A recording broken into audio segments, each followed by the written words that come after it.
إن الحمد لله نحمده ونستعينه ونستهديه ونستغفره ونعوذ بالله من شرور أنفسنا ومن سيئات أعمالنا. من يهده الله فلا مضل له ومن يضلله فلا هادي له. أشهد أن لا إله إلا الله وحده لا شريك له وأشهد أن سيدنا محمدا عبده ورسوله لا نبي بعده.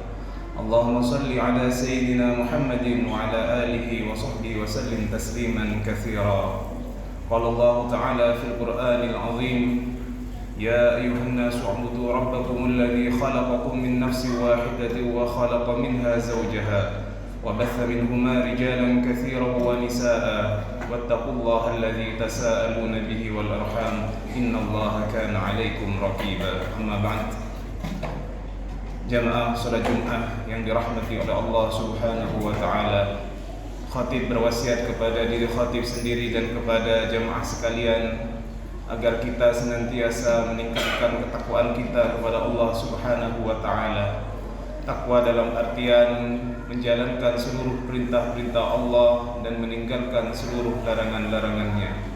Hadirin jamaah salat Jumat yang dirahmati oleh Allah Subhanahu wa taala, bulan Rabiul Awal kemarin kita sudah dengan gegap gempita memperingati bulan Maulidur Rasul, bulan kelahiran baginda Nabi besar Muhammad sallallahu alaihi wasallam.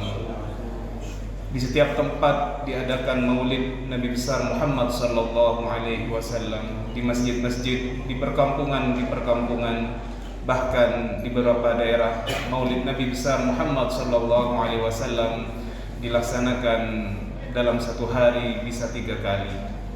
Ini menunjukkan bahwasanya di bulan Maulid ini atau di bulan Rabiul Awal kemarin itu adalah momen bagi umat Islam untuk mengenal baginda Nabi besar Muhammad sallallahu alaihi wasallam. Momen untuk lebih mengenal bagaimana sosok baginda Nabi besar Muhammad sallallahu alaihi wasallam sehingga kita semakin cinta kepada baginda Nabi besar Muhammad sallallahu alaihi wasallam.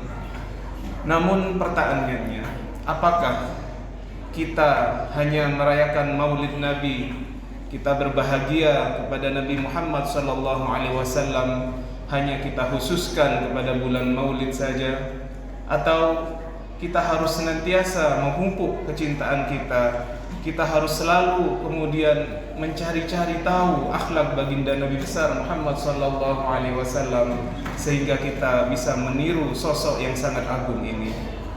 Tentunya tidak hanya di bulan Maulid kita harus selalu mengenang baginda Nabi besar Muhammad sallallahu alaihi wasallam, karena baginda Nabi besar Muhammad sallallahu alaihi wasallam adalah sosok yang sangat agung jasanya bagi kita. Bahkan dikatakan bagi ahli-ahli maksiat, bagi ahli-ahli dosa besar, pelaku dosa besar, Nabi Muhammad mengatakan, syafaati li ahli al-kabairi min ummati, syafaatku nanti bagi orang-orang yang melakukan dosa besar di antara umatku. Jadi betapa besarnya jasa baginda Nabi besar Muhammad sallallahu alaihi wasallam sehingga kita sebagai umatnya harus kemudian memberikan cinta kita kepada baginda Nabi besar Muhammad sallallahu alaihi wasallam. Sayyidah Aisyah pernah diriwayatkan didoakan oleh baginda Nabi besar Muhammad sallallahu alaihi wasallam di suatu malam, Allahumma ighfir li Aisyah ma taqaddamat wa ma ta'akhkharat. Ya Allah, ampunilah bagi Sayyidah Aisyah, bagi Aisyah dosa-dosa yang telah berlalu baginya dan dosa-dosa yang akan datang. Mendengar doa Nabi ini kemudian ditanya oleh baginda Nabi besar Muhammad sallallahu alaihi wasallam, wahai Aisyah, apakah engkau senang didoakan begitu olehku? Bagaimana aku tidak senang ya Rasulullah? Engkau adalah Rasulullah mendoakanku, tentu aku sangat senang. Ketahuilah wahai Aisyah, begitulah aku mendoakan kepadaku setiap malam. Kita setiap malam didoakan oleh baginda Nabi besar Muhammad sallallahu alaihi wasallam. Dan ini adalah jasa yang sangat besar bagi baginda Nabi besar Muhammad sallallahu alaihi wasallam kepada kita. Pada kesempatan kali ini kita akan mengenal sosok baginda Nabi besar Muhammad sallallahu alaihi wasallam yang dikatakan oleh Allah Subhanahu wa taala, "Wa ma arsalnaka illa rahmatan lil alamin." Tidaklah kami mengutus engkau wahai Muhammad kecuali sebagai rahmat bagi sekalian alam.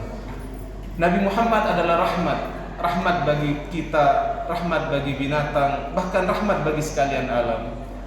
Kita akan memberikan penjelasan bagaimana rahmat Nabi Muhammad SAW kepada anak kecil. Dikarenakan mungkin sebagian dari kita menganggap bahwasanya rahmat kepada anak kecil ini hal yang biasa. Apakah Nabi besar Muhammad SAW menaruh perhatian terhadap anak kecil ini? Dikatakan bahwasanya Nabi Muhammad SAW ketika beliau ingin memanjangkan sholatnya, ingin berlama-lama dalam sholatnya, tiba-tiba terdengarlah suara anak kecil menangis. Yang awalnya Nabi ingin memperpanjang sholatnya, dikarenakan beliau mendengar suara anak kecil menangis, karena rahmat kepada anak kecil ini, rahmat kepada ibunya, akhirnya beliau memendekkan daripada sholatnya. Sholat yang begitu agung, karena ada anak kecil menangis, beliau pendekkan, beliau tidak jadi memperpanjang sholatnya. Begitupun juga pernah Nabi Muhammad SAW memperpanjang sholatnya dikarenakan anak kecil. Ketika itu Nabi Muhammad sedang melaksanakan sujud, tiba-tiba cucu beliau Hasan ibn Ali, Hasan putranya Ali, naik ke atas punggung Nabi besar Muhammad SAW. Dan Nabi sujudnya sangat lama, sehingga para sahabat bahkan mengira Nabi Muhammad telah diangkat oleh Allah, Nabi Muhammad telah wafat.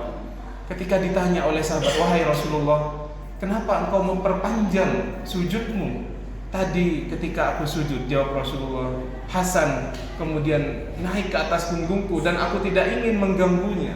Di dalam salat pun Nabi Muhammad SAW masih memperhatikan anak kecil.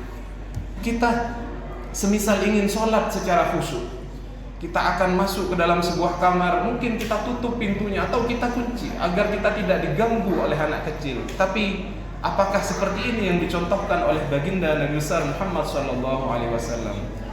Nabi besar Muhammad SAW mempunyai putri bernama Zainab, dan dari Zainab ini lahirlah cucu beliau bernama Umamah.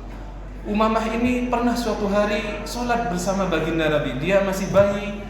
Kemudian Nabi Muhammad SAW ketika sholat digendong. Ketika sujud beliau menaruhnya, kemudian ketika beliau bangun dari sujudnya digendong lagi. Bahkan dalam sholat yang begitu agungnya, sholat yang merupakan munajat kita dengan Allah Subhanahu wa ta'ala, Nabi Muhammad masih bisa menggendong bayi. Mungkin ini tidak pernah kita lakukan, tetapi kalau kita melihat sunnah-sunnah baginda Nabi besar Muhammad SAW, kita dapatkan riwayat yang semacam ini. Inilah sosok baginda Nabi besar Muhammad SAW. Bahkan beliau bukan hanya berjihad fisabilillah, bukan hanya amar ma'ruf nahi munkar, tetapi hati anak kecil yang sedang terluka beliau obati. Ada seorang anak kecil bernama Abu Umair. Abu Umair ini menangis dikarenakan dia mempunyai burung dan burungnya mati. Akhirnya karena kasihan melihat Abu Umair yang anak kecil ini, Rasulullah SAW menghiburnya dengan perkataan, "Ya Abu Umair, ma fa'alan Nughair."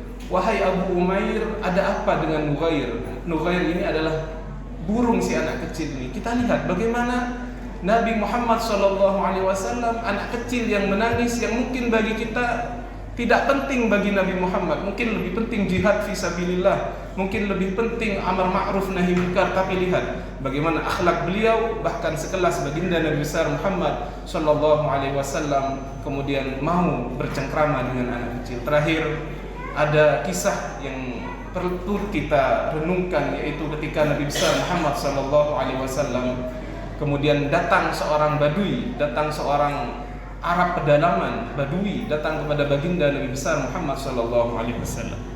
Nabi Muhammad waktu itu sedang kemudian berada di dekat dengan cucunya, yaitu Hasan dan Husain, dan beliau mencium daripada Hasan dan Husain ini. Orang badui ini merasa heran karena menurut dia mencium anak kecil itu adalah bukan tanda seorang laki-laki. Kemudian dia berkata, "Wahai Nabi Muhammad, apakah Anda mencium anak kecil?" "Ya, saya mencium anak kecil." "Wahai Nabi, ketahuilah, saya mempunyai 10 anak di rumah saya dan saya tidak pernah mencium mereka sama sekali." Apa lantas sabda beliau baginda Nabi besar, wahai Badui, ketahuilah, man la yarham la yurham. Barang siapa yang tidak kemudian mengasihi, barang siapa yang tidak mencintai orang lain, maka dia tidak akan dicintai. Inilah akhlak baginda Nabi besar Muhammad sallallahu alaihi wasallam. Mudah-mudahan dari semua kisah tentang baginda Nabi besar Muhammad sallallahu alaihi wasallam tadi menumbuhkan rasa rahmat kepada kita, menumbuhkan rasa rahmat kita kepada semua makhluk Allah Subhanahu wa taala, terutama dalam kisah tadi kepada anak-anak kecil. Aqulu qawli hadza wa astaghfirullah li wa lakum wa ya fawzal mustaghfirin wa ya najatat taimin.